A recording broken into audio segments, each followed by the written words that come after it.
Myself,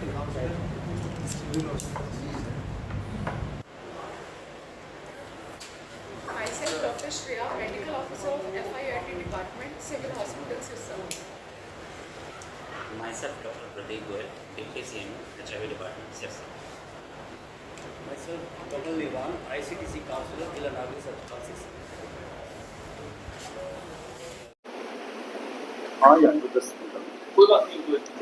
सादर नमस्कार। आप सब जर्नलिस्ट लोग हमारे लिए इतना टाइम निकाल के आए हैं और बहुत ही शॉर्ट नोटिस पे हैं। शायद कल ही आपने कम्युनिकेशन दिया और आप आज सभी लोग यहाँ पर हैं, तो उसके लिए धन्यवाद। आज जो हमने ये प्रेस कॉन्फ्रेंस बुलाई है, ये आप सबको एक संदेश देने के लिए बुलाई है, जो संदेश आप आगे कम्युनिटी में पहुँचा सकें। तो मैं बताना चाहूँगा कि हमारे ऑनरेबल हेल्थ मिनिस्टर हैं आरती राव जी, उन्होंने 12 अगस्त 2025 से 2 महीने के लिए इंटेंसिफाइड आईईसी कैंपेन की शुरुआत की। इसको साधारण शब्दों में कहें तो एक तरीके से लोगों को सूचना करना, सूचना देना और लोगों को जागरूक करने की एक मुहिम चलाई है HIV एड्स बीमारी से संबंधित। तो इसमें बहुत सारी अलग अलग एक्टिविटीज़ होनी है, लेकिन सबसे ज़रूरी जो साथ है, मैं मानता हूँ कि आप लोगों का, आप लोग हमारे साथ हैं तो पूरी कम्युनिटी हमारे साथ है। इसमें मैं आपको बताना चाहूँगा कि HIV एक ऐसी बीमारी है जो एक वायरस के द्वारा होती है। HIV फैलने के 2 प्रमुख कारण हैं। सबसे पहला कारण मैं मानता हूँ इंजेक्टेबल ड्रग यूज़, जो आजकल हमारे सिरसा में नशा बढ़ गया है। अगर कोई नशा करने वाला व्यक्ति नशा करते समय सिरिंजेस शेयर करता है तो एक व्यक्ति से दूसरे व्यक्ति को यह बीमारी होने का खतरा काफ़ी ज़्यादा रहता है। दूसरा जो प्रमुख कारण है वो है अनप्रोटेक्टेड सेक्सुअल इंटरकोर्स। साधारण शब्दों में कहें तो एक ऐसे व्यक्ति के साथ संभोग करना जिसे HIV है, बिना कंडोम का प्रयोग किए या बिना किसी भी तरह की प्रोटेक्शन का इस्तेमाल किए, यह भी एक HIV फैलने का प्रमुख कारण। एक और जो मैं प्रमुख कारण आपको बताऊं वो है HIV के बारे में लोगों में जागरूकता ना होना, या लोगों को इस बीमारी के कारण जो लोग एक दूसरे से भेदभाव करते हैं उस भेदभाव का होना। होता क्या है, मान लीजिए किसी एक पर्सन को ये बीमारी है, HIV बीमारी है, अगर कम्युनिटी उससे इस बीमारी के होने के कारण भेदभाव करती है तो वह अपनी बीमारी छुपाएगा। दूसरा, हो सकता है उसे इस बीमारी के लक्षण आने लगे और डॉक्टर उसे इस टेस्ट की सलाह भी दे कि आप ये टेस्ट करवा लीजिए, आपको ये बीमारी होने का लक्षण आ रहे हैं, बीमारी होने का चांस है, परंतु फिर भी संकोच में आके कि अगर मैंने टेस्ट करवाया और अगर मुझे ये बीमारी पकड़ी गई तो कम्युनिटी मेरा बायकॉट कर देगी या मुझसे भेदभाव करेगी।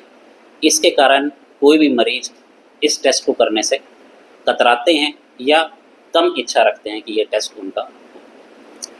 तो ये जो कैंपेन है, इसमें एक मेजर मुहिम है कि हमें लोगों को जागरूक करना है तथा लोगों में HIV बीमारी के प्रति या जो लोग HIV बीमारी से ग्रसित हैं उनके लिए जो भेदभाव की भावना है उसे ख़त्म करना।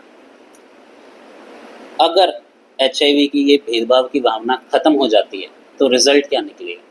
लोग अपने आप से HIV का टेस्ट कराना सुनिश्चित करेंगे।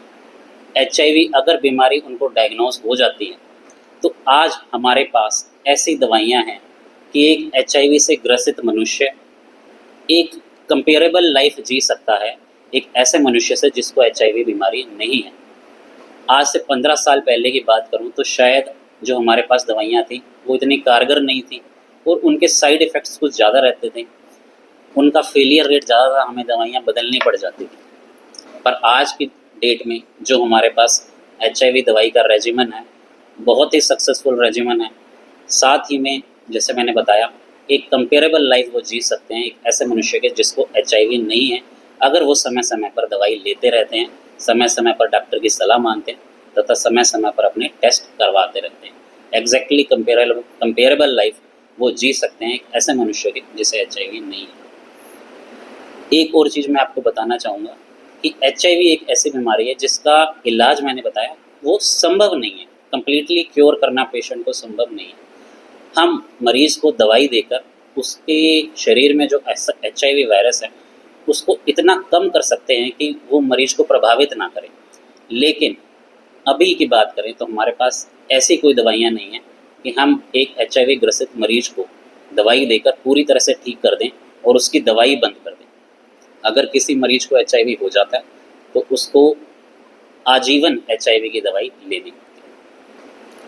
अब हमारी जो IEC एक्टिविटीज़ हम कह रहे हैं सूचना के लिए या काउंसलिंग के लिए जो हमारी एक्टिविटीज़ हैं उसके बारे में हमारे साथ हमारे ICTC के काउंसलर कमल जी हैं, वो आपको जानकारी देंगे।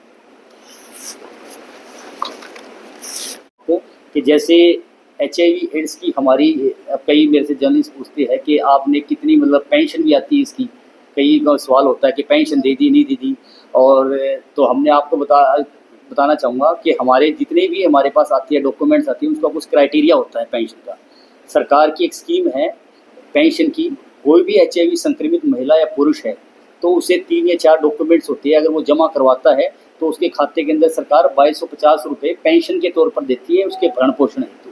क्योंकि HIV संक्रमित महिला पुरुष को अगर संक्रमित हो जाए तो उनका शरीर वीक हो जाता है, तो उसकी वीकनेस को दूर करने के लिए सरकार भरण पोषण हेतु उसके परिवार को 2250 रुपये पेंशन के तौर पर देती है। उसके अंदर कुछ क्राइटेरिया है हमारा, जैसे 2 लाख से कम इनकम प्रूफ होनी चाहिए उसकी, प्लस हरियाणा का वासी होना चाहिए वो, और उसका बैंक अकाउंट नंबर होना चाहिए और एक बैंक पासबुक की कॉपी उसकी लेती है।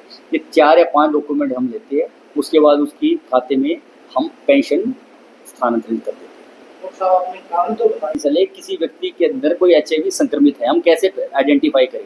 तो उसके कुछ लक्षण होते हैं, जैसे कि अगर कोई HIV संक्रमित हो जाता है उसका जो वेट है वो बड़ी तेजी गति से उसका टूटता है, प्लस उसके बार बार बुखार फीवर चढ़ता है और उतरता है, उसके लीफ नोड सूज जाते हैं, कुछ भी खाएगा वो निकलेगा, उसे दिक्कत होगी, उसके प्राइवेट पार्ट के आसपास फोड़े या फुंसी हो जाएगी, उसको डायरिया हो जाएगा।